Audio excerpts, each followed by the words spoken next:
নমস্কার, শুরু করছি অনুষ্ঠান ঘোষালনামা। আমি ইন্দ্রাণী রয়েছে আপনাদের সঙ্গে, আমার সঙ্গে রয়েছেন মুখ্য রাজনৈতিক বিশ্লেষক জয়ন্ত ঘোষাল।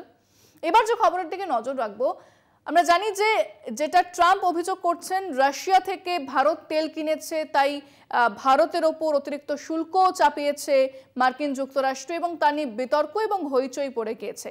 এরই মধ্যে আবারও যেটা খবর সামনে আসছে যে রাশিয়া যাচ্ছেন, আগামী সপ্তাহে রাশিয়া যাচ্ছেন বিদেশমন্ত্রী এস জয়শঙ্কর, তিনি রাশিয়া যাচ্ছেন এবং এই যে পরিস্থিতিতে তার রাশিয়া যাওয়াটা অত্যন্ত গুরুত্বপূর্ণ, কারণ রাশিয়ার সঙ্গে কিন্তু ভারত যে সম্পর্ক সেটা মজবুত করতে চাইছে এই পরিস্থিতিতে দাঁড়িয়ে, যেখানে ট্রাম্প বারবার করে শুল্ক চাপিয়ে দেওয়ার হুমকি দিচ্ছেন, শুল্ক চাপাচ্ছেন। সেক্ষেত্রে এবার কিন্তু ভারত কিছুটা রাশিয়ার দিকে ঝুঁকছে।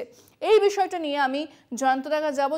তাহলে যে ট্রাম্পের ওপর কি বিশ্বাস করতে পারছে না মোদী সরকার একেবারেই, এবং কোথাও গিয়ে কি ভারতের যে বিদেশ নীতির অভিমুখ সেটা বদলাচ্ছে, আরো কি রাশিয়ার দিকে ভারত ঝুঁকছে, কি বলবেন এ বিষয়ে?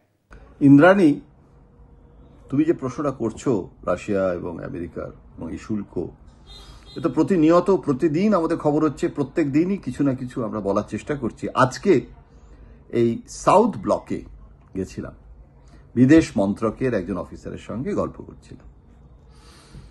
যা বুঝলাম, মানে ঘন্টা দুয়েক ছিলাম, আড্ডা ফাড্ডা হলো, অফ দ্য রেকর্ড, তার নামও আমি বলতে পারবো না, কিন্তু যা বুঝলাম, ভারত সরকার নরেন্দ্র মোদী আপ্রাণ চেষ্টা করছেন পরিস্থিতির মোকাবিলা দিতে, কিন্তু ট্রাম্প তিনি কিন্তু বিপদে ফেলে দিয়েছেন।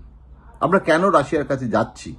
জয়শঙ্কর পুটিনের সাথে দেখা করতে যাচ্ছেন, তার আগে অজিত ডোভাল দেখা করতে এলেন, পুটিনও আসছেন, কারণ এখানেও তো একটা বৈঠক হবে যেটাতে মানে পুটিনের আসার কথা। আবার ট্রাম্পেরও কিন্তু ভারতে আসার কথা আছে, তার কারণ একটা ওই স্কোয়াডের বৈঠক আছে, যে বৈঠকে জাপান থাকবে, ভারত থাকবে, আমেরিকা থাকবে। চীনের সাথেও ট্রাম্প একটা রফা করে নিতে পারে। এখন ভারতে 25% শুল্ক তারা চাপিয়েছে, ভারত বলেছে যেটাকে 10% করো। 10%-এর জায়গায় 25% শুধু চাপানো নয়, রাশিয়ার সঙ্গে তেলের পর মানে প্রতিরক্ষাজনিত, ক্ষেপণাস্ত্রজনিত এবং গবেষণাজনিত এসব জিনিসপত্র কেনার জন্য আরো 25% বাড়িয়ে দিয়েছে। দর কষাকষি চলছে। পীযূষ গোয়েল বিভিন্ন বিষয়ে দর কষাকষি করছেন এবং কমার্স সেক্রেটারি হবেন যিনি 1 তারিখ থেকে, 1 সেপ্টেম্বর থেকে, তিনি এখন কিন্তু এই নেগোসিয়েশনের হেড মিস্টার আগরওয়াল, তিনি সম্ভবত রাজেশ আগরওয়াল, তিনি কমার্স সেক্রেটারি হতে যাচ্ছেন, তিনি এখন এই নেগোসিয়েট করবেন। এগুলো অনেক খুঁটিনাটি ব্যাপার আছে ট্রাম্পের সাথে। ট্রাম্প বলছে সোয়া, মানে যেটাকে আমরা সোয়াবিন বলি, ওদের প্রচুর উৎপাদন হয়, ভারতে সেগুলোকে কম দামে, কম টাকায়, কম ট্যাক্স দিয়ে ঢোকাতে হবে, শুল্ক আর কি। কিন্তু আমাদের চাষিরা তাতে ক্ষতিগ্রস্ত হবে। আমাদের দেশে সোয়া যে খুব তৈরি হয় তা নয়, মহারাষ্ট্র এবং কর্ণাটকে বোধহয় কিছুটা হয়, কিন্তু সোয়া আমরা তো খুব একটা সোয়া খাই না, কিন্তু আমেরিকাতে অতিরিক্ত সোয়া উৎপাদন হচ্ছে, সোয়াটাকে আমাদের দেশে বেচতে চাইছে আমেরিকা। একটা ছোট উদাহরণ দিলাম। আবার ধরুন দুধ, ডেয়ারি মিল্ক প্রোডাক্ট আমাদের দেশে যথেষ্ট আছে, সেগুলো আমাদের দেশে এখন নিয়ে আসতে চাইছে। আমুল সহ ভারতের দুগ্ধ সংস্থাগুলো, তারা যদিও আমুল নাকি বলেছে সরকারকে আপনারা করতে পারেন, প্রতিযোগিতায় আমরা মোকাবিলা করব। এখন শেষ পর্যন্ত কি হবে জানি না, কিন্তু আমরা চেষ্টা করছি আমেরিকাকে বুঝিয়ে, দরকার হলে এই যে রাশিয়ার সাথে ঘন ঘন দেখা করা, এটা হয়তো রাশিয়াকেও বোঝানো হচ্ছে বা বোঝানোর চেষ্টা চলছে যে আমাদেরকে কিছুটা বন্ধ করতে হবে। অর্থাৎ এটাকে আমরা আত্মসমর্পণ বলবো কি বলবো না, সেটা রাজনীতির ভাষা। এবং সেখানে রাশিয়াকে আমরা যদি এখানে রাশিয়ার কথা যদি না শুনি, তাহলে আমাদের পলিটিক্যালি আমরা চীন রাশিয়া অক্ষে কতটা কি হবে সেগুলো দেখার বিষয়। কিন্তু পলিসেন্ট্রিক ওয়ার্ল্ড, চীনের সাথে তো আমেরিকায় যদি রফা করে নেয় এবং চীনের শুল্ক থেকে যদি আমাদের শুল্ক বেশি হয়, চীন তো একটা আমেরিকার কাছে খুব ইম্পর্টেন্ট দেশ। দেখুন ট্রাম্প এখন যেটা করছে, ট্রাম্প অন্য কোনো দেশ ফেস বোঝে না। ভারত বলে একটা কোনো দেশ আছে, সেটাও ট্রাম্পের কাছে খুব গুরুত্বপূর্ণ নয়, বাংলাদেশের কথা ছেড়েই দিলাম। কিন্তু চীন কিন্তু ইম্পর্টেন্ট। কানাডার মতো দেশ কি কাণ্ড করেছে, কানাডা বলেছে আমি তোমাদের কিছু নেব না, তো আমেরিকা সেটা কতদিন ধরে ধরে রাখতে পারবে আমি জানি না কানাডার সাথে এই ঝগড়াটাকে। অনেকে বলছে যে নভেম্বর মাস নাগাদ আমেরিকার অর্থনীতিও ধাক্কা খাবে, এই কানাডা এবং ইউরোপিয়ান ইউনিয়ন বিভিন্ন জায়গায়। জানেন ডেনমার্কে ওরা বলে দিয়েছিল না যে গ্রিন ওই ল্যান্ডটা নিয়ে নেবো, তারপরে তো ডেনমার্কেও আত্মসমর্পণ করতে হয়েছে। তাহলে গোটা পৃথিবী কি ট্রাম্পের কাছে সত্যি সত্যি আত্মসমর্পণ করছে? ট্রাম্পের এখন কোনো ভোট নেই। আমি ভালো করে আজকে জিজ্ঞেস করছিলাম, খোঁজ নিচ্ছিলাম, সামনে বছর নভেম্বরে মিড টার্ম পোল হবে। সাধারণত আমেরিকা মিড টার্ম পোলে কিন্তু শাসক প্রেসিডেন্ট ধাক্কা খায়, কিন্তু তার টেনিয়রে কোনো আঘাত পড়ে না ওদের সংবিধান অনুসারে, কিন্তু লেমডাক হয়ে যায়। তো লেমডাক মানে কি?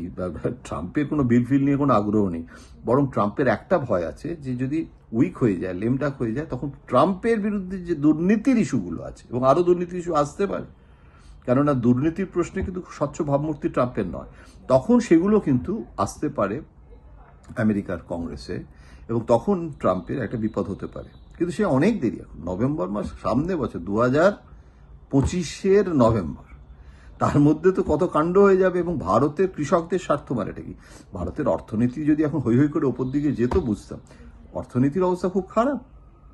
তার ফলে অর্থমন্ত্রী এবং বিদেশমন্ত্রী দুজনেই চাপের মধ্যে আছেন। সেখানে রাশিয়ার সঙ্গে যে সাক্ষাৎকার, সেটা হচ্ছে রাশিয়াকে বোঝানো যে বাপু, আমাদের এই আমেরিকার প্রবলেম তোমাদের বুঝতে হবে, আমাকে এগুলো করতে হবে, কিছুটা তেল নেওয়া তোমাদের কাছে বন্ধ করতে হবে। তেলের কোয়ালিটি কোয়ান্টিটির ব্যাপার আছে, আমি কমিয়ে দিলাম, আরও কমিয়ে দিলাম, বন্ধ করে দিলাম। রাশিয়ার তেল যে একটা গুণগতভাবে বিরাট উচ্চমানের তা না, কিন্তু সস্তা, তেলের অভাব নেই। তেল নেওয়ার জন্য অনেক দেশ আছে। আমরা ইরানের কাছ থেকে তেল নেওয়া বন্ধ করে, রাশিয়ার কাছ থেকে বন্ধ করে দিয়ে আমেরিকার কাছ থেকে তেল নেব, তেল তো অ্যাভেলেবেল। কিন্তু আমাদের এমন যেন না হয়, এই যে 15ই আগস্টে এখন নরেন্দ্র মোদী বক্তৃতা দেবেন, নরেন্দ্র মোদী তো নিশ্চয়ই তাকে ভারসাম্যটা রক্ষা করে চলতে হবে। একদিকে স্বাধীনতা, সার্বভৌমত্ব, আমাদের দেশের গৌরব, এগুলো ইমোশনাল কথাবার্তা, বক্তৃতা তৈরি হয়ে গেছে। কিন্তু আসলে রাশিয়াকে বলা হচ্ছে যে ভাই, বন্ধুত্ব থাকবে for the time being, tactically আমাকে এক কদম এগিয়ে 2 কদম পিছোতে হচ্ছে ভাই। এটা তো মার্কসিস্ট স্ট্র্যাটেজি, মাওবাদীদের স্ট্র্যাটেজি ছিল। শেষ পর্যন্ত কি হবে জানি না, কিন্তু এটুকু বলা যেতে পারে যে নরেন্দ্র মোদী খুব খারাপ যে খেলছেন বলবো না। একটা নরেন্দ্র মোদী মূল লড়াইটা কিন্তু চীনের সঙ্গে, যে চীন আর আমেরিকা মিলে আরো আমাদেরকে পথে বসিয়ে না দেয়। সুতরাং আমাকে কৌশলও করিয়ে এগোতে হবে।